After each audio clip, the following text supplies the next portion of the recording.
Hi everyone, welcome back to my channel. मैं लीला वैष्णव। मेरे इस चैनल में आपका बहुत बहुत स्वागत है। आज मैं कुछ ऐसी ट्रिक्स और ऐसे फ़ायदे और गुण लेके आई हूँ इस लड्डू में। वैसे लड्डू तो आप घर में सभी बनाते होंगे, लेकिन ऐसे लड्डू आपने शायद बनाए होंगे इस तरीके से। तो इसके फ़ायदे और गुण ज़रूर सुनिएगा। तो चलो स्टार्ट करते हैं। ये लड्डू है मेथी और सौंठ के लड्डू है। और सौंठ क्यों डालते हैं, मेथी के लड्डू क्यों खाते हैं, उसके फ़ायदे बताऊँगी मैं आपको। तो है ना, मेथी के लड्डू बनाने के लिए सामग्री क्या क्या चाहिए पहले वो बता लेती हूँ मैं आपको। सबसे पहले हमें क्या करना है, नारियल लेना है। नारियल को अच्छे से क्रश कर लेना है, चाहो तो बारीक बारीक कटिंग भी कर सकते हो। और मेथी होती है, मेथी के लड्डू बनाने का तरीका मैं आपको बता रही हूँ। मेथी है ना, हमेशा है ना, लोग लड्डू बनाते हैं लेकिन उनको कड़वी लगती है, लेकिन मैं जो तरीका बता रही हूँ उसमें आपके लड्डू मेथी के बिल्कुल कड़वे नहीं लगेंगे और फायदे भी कई होंगे उसके।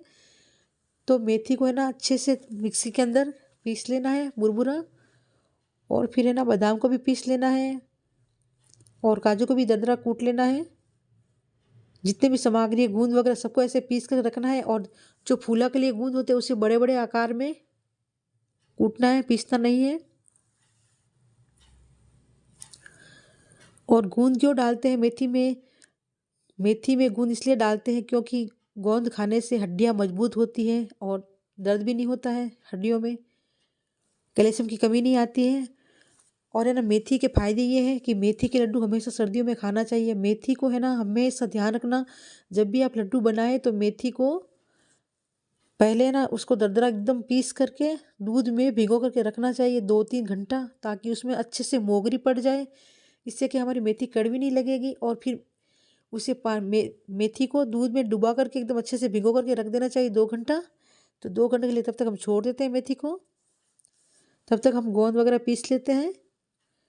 तो मैंने मेरा गोंद पीस लिया है। और अभी मैं ना सौंठ है उसको भी मैं पीस रही हूँ बारीक बारीक।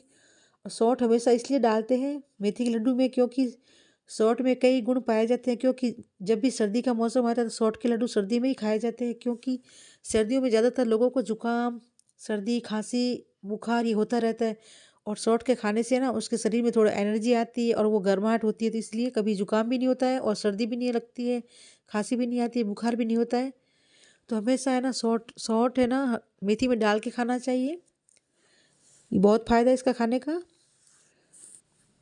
अब हमारा जो मेथी मैंने दूध में भिगो करके रखी थी वो देखो अच्छे से भीग चुकी है इसके अंदर। अब हमें इसे निकाल लेना है, एक सार कर देना है बाहर निकाल करके। ये देखो कितनी अच्छी भीगी है हमारी मेथी। दूध में मेथी भिगोने से मेथी कड़वी नहीं होती है और बहुत अच्छे रस जाती है इसके अंदर। फिर मेथी को एकदम दूध में से अच्छे निकाल करके फिर इसके क्या करना है, जो आते हैं ना गुड़ आते हैं ना, गुड़ को क्या करना है, वाइट वाला गुड़ लेके आना, मालवी गुड़। गुड़ डालने से खून में खून बढ़ता है आदमी का और अंदर से खून भी साफ होता है। तो गुड़ तो खाना ही चाहिए गर्मियों और सर्दियों में। गर्मियों में गुड़ गुड़ नहीं खाते क्योंकि गर्म देता है, सर्दियों में ही खाया जाता है गुड़ तो मेथी में खास करके आप गुड़ डालना डाला करो। लोग काफ़ी लोग क्या करते हैं, शक्कर डालते हैं इसके अंदर। शक्कर नहीं डालनी चाहिए इसमें। इसमें ज़्यादातर तो मेथी और गोंद के लड्डू में गुड़ ही डालते हैं शॉर्ट में। तो फिर है ना, थोड़ा सा घी लेंगे और उसमें क्या करेंगे, गुड़ है उसे सारे कूट करके अच्छे से एकदम बारीक बारीक उस घी में डाल देंगे। उससे ना हमें बनानी है गुड़ की एक ऐसी परत बनानी है, चाशनी बनानी है गुड़ की। उसमें हम फिर मेथी भिगोएंगे। तो सबसे पहले कढ़ाई में घी डालेंगे थोड़ा सा। कढ़ी हमारी गर्म हो चुकी है, अब थोड़ा सा घी डालेंगे। फिर उसमें हम ये डालेंगे गुड़ कूटा हुआ। ज़्यादा घी नहीं डालना है इसमें क्योंकि गुड़ और घी का पात बनाना है एकदम। याद रखें, पात बनाते समय है ना, पात को बहुत ध्यान से बनाइए क्योंकि ज़्यादा कड़क होंगे तो लड्डू ज़्यादा कड़क होंगे। एकदम पात को एकदम नरम नरम बना है। गुड़ गुड़ है ना हमारा अच्छे से एकदम पतला पतला बुलबुला उठे तब समझ लो कि गुड़ का पात बन चुका है। तो घी और गुड़ से ही पात बनता है, पानी नहीं डालना इसमें बिल्कुल। तो सबसे पहले मैं तो ना पहले फूला निकाल रही हूँ गूंद के। तो पहले फूला निकाल लेते हैं गूंद में, क्योंकि लड्डू में फूले बहुत ही अच्छे लगते हैं, एकदम क्रंची क्रंची मुंह में आते। तो आप चाहो तो बगैर फूले के भी बना सकते हो, लेकिन ढेर सारे फूले डालोगे तो खाने में भी स्वाद बढ़ेगा। फूले से स्वाद बढ़ता है और पिसा हुआ गूंद डालने से उसका फ़ायदा भी बहुत कुछ है। हड्डियाँ मजबूत होती है, खाना चाहिए। जड़ों में दर्द कहीं नहीं होते। तो इसमें ना ड्राई फ्रूट वगैरह जितना चाहो उतना डाल सकते हो, काजू बादाम पिस्ता द्राक्ष वगैरह ये सब डाल सकते हो। जितनी भी सामग्री है सब है ना बारीक कूट करके रखना है। सिंगाड़ा का आटा और गेहूं का आटा सब मिला करके अच्छे से लड्डू बनाना है, ताकि लड्डू खाने में बहुत फ़ायदा है और ये लड्डू सर्दियों में ही खाए जाते हैं। तो मैंने काफ़ी सारे फूला निकाल लिया है अभी, क्योंकि फूला से ही लड्डू की रौनक आती है और उसका टेस्ट भी बढ़ जाता है। लड्डू है ना, लड्डू कई प्रकार के बना सकते हो। आप चाहो तो बादाम और काजू को तल भी सकते हो घी में, लेकिन तलने से क्या है, उसके जो विटामिन होती है उसके अंदर वो हट जाती है। इसलिए बादाम काजू हमेशा कच्चे डालने चाहिए।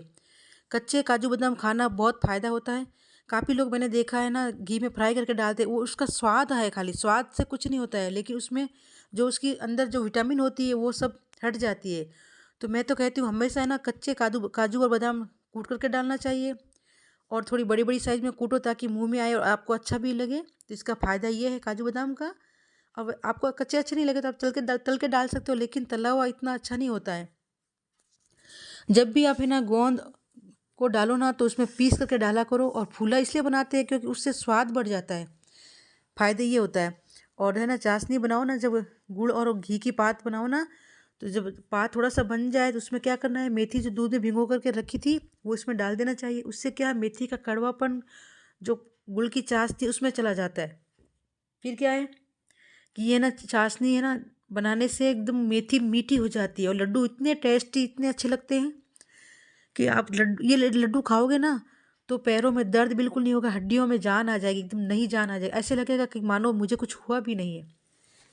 तो मेथी के फायदे ये है कि देखो, बूढ़े बुजुर्ग क्या बोलते हैं कि मेरे से मैं सीढ़ियाँ नहीं चढ़ पा रहा हूँ, और 2 कदम चल भी नहीं पाते, आपको पता ही, अपने घुटनों में बहुत दर्द होती है। तो ये मेथी के लड्डू हमेशा सर्दियों में खाना चाहिए। और मेथी अकेली नहीं खानी चाहिए, उसमें सौंठ और गूंद पक्का डाल के खाइए। उसका फ़ायदा बहुत कुछ, आप एक बार बना के ज़रूर खाना, आपको पता लगेगा हाँ मैंने इस बार खाया। और आप खुद कहोगे 1 साल तक आपके बिल्कुल दर्द भी नहीं होगा। और ये आपको पता है हर साल खाते हैं, तो हर तरीके, जैसे कि गाड़ी में हमेशा पेट्रोल भरवाते हैं, जैसे कि आज पेट्रोल भरवाया और आज भराया तब गाड़ी चलेगी, कल नहीं भराया तो थोड़ी चलेगी। तो ऐसे हमारा शरीर होता है, जैसे शरीर को रखोगे वैसा शरीर आपका काम करेगा। तो मैं तो कहती हूँ हर सर्दियों में आप लड्डू बना के हमेशा खाइएगा। ये लड्डू बहुत ही पौष्टिक है और बहुत ही गुणकारी लड्डू है। तो हमें क्या करना है, अब आपको पता है, जो मेथी मैंने घी में भिगो के रखी थी दूध में, उसे मैंने घी और गुड़ में फ्राई कर ली थी। अब हमें आटा जो मैंने भूना था सिंघाड़े का और गेहूं का, उसमें हमें क्या करना है, जो मैंने बादाम और काजू और नारियल का बूरा था जो मैंने कूट के रखा था दरदरा, वो भी इस भुने हुए आटे में मिलाना है, ताकि इनमें थोड़ी सी अच्छे से ये भी इसमें सीख जाए। इसे ये बड़े बड़े मैंने इसलिए कूटा है क्योंकि ये लड्डू बड़े बड़ा कूटा हुआ बहुत अच्छे लगते हैं खाने में। और बूढ़े बुजुर्ग हो, वो बड़े बड़े आकार में नहीं खा पाए, तो उसे ना मिक्सी में बिल्कुल बारीक कर देना है आपको, ताकि उनको खाने में कोई दिक्कत ना हो और खा सके। लेकिन जिनके दांत है उनको बड़ा बड़ा कूटा हुआ बहुत अच्छा लगेगा लड्डू, क्योंकि उसका टेक्सचर बहुत अच्छा लगता है खाने में और दिखने में। तो अब सभी मसाले देखो, ये जो मैंने अभी काजू और बादाम और नारियल में मिला रही हूँ इसके अंदर। आप चाहो ना इसमें, अभी मैं इसमें जो सौंठ हुआ था मेरा, मैंने सौंठ भी पीस के रखी थी, तो वो मिला लिया मैंने, ताकि ये भी इसमें अच्छे से पक जाए और हमें ज़्यादा तीखी ना लगे। अब मैं डाली इसमें जो कूट के रखा था गोंद, वो भी डाल रही हूँ मैं इसमें। साल में एक बार तो गोंद खाना ही चाहिए, क्योंकि ये हड्डियाँ मजबूत करता है। अब मैं इसमें डाल रही हूँ थोड़ी सी चीनी, ज़्यादा नहीं डाली इसमें, मैंने थोड़ी सी चीनी डाली है। चीनी अपने स्वाद अनुसार डालिए, ज़्यादा मीठा नहीं खाते हो तो कम डालिए, और मीठा खाते हो तो थोड़ा गुड़ और चीनी, गुड़ ज़्यादा और चीनी कम डालनी चाहिए। और आप चाहो ना तो इसमें धनिया धनिया की जो मिंजी आती है ना, उस मिंजी को अच्छे से कूट करके पीस करके डाल सकते हो। और धनिया मिंजी नहीं डालोगे तो आप इसमें धनिया भी डाल सकते हो। और आप चाहो कि इसमें चिरौंजी डालनी है तो चिरौंजी भी डाल सकते हो, लेकिन मैंने चिरौंजी नहीं डाली है। धनिया डालने से क्या है, सौंठ के लड्डू का फायदा, मतलब खुशबू और टेस्ट बढ़ जाता है। धनिया दिमाग तेज करता है, आपको पता ही है। और सर दर्द भी नहीं होता, सर में ठंडक आ जाती है, मतलब इसके कई फायदे हैं धनिया डालने का। तो इसलिए मेथी के लड्डू में धनिया अवश्य डालिए। जो मैंने गुड़ और मेथी और घी का पात बनाया था वो अब इसमें मिला रहे हैं हम लोग। इस सारी सामग्री को अच्छे से मिला लेना है। जो मैंने गोंद के फूले बनाए थे वो गोंद के फूले बाद में डालने हैं, तो मैं अभी डाल रही हूँ इसमें। सब मसाला मैंने मिला लिया। ये देखो मसाला पूरा मिल चुका है अच्छे से। और घी अगर आपको कम लगे तो गर्म करके घी भी डाल सकते हो इसमें। और लड्डू गरम गरम ही बनाना चाहिए ताकि बनने में कोई आसानी हो और थोड़ी दिक्कत ना आए। ये देखो लड्डू कितने अच्छे बने हमारे। तो ये मेरी रेसिपी आपको पसंद आया ना, मेरी इस वीडियो को लाइक ज़रूर करना, और आप नए हो तो मेरे चैनल को सब्सक्राइब जरूर करना, और बेल आइकन को प्रेस करना ताकि नोटिफिकेशन आपको मिलती रहे हमेशा। तो मैं तो कहती हूँ आप है ना आज से क्या अभी से स्टार्ट हो जाओ लड्डू बनाना। एक बार बना के ज़रूर ट्राई करना और मुझे कमेंट करके बताना लड्डू आपके कैसे बने। बहुत ही सॉफ्ट और अच्छे लड्डू बने हैं, बहुत ही अच्छी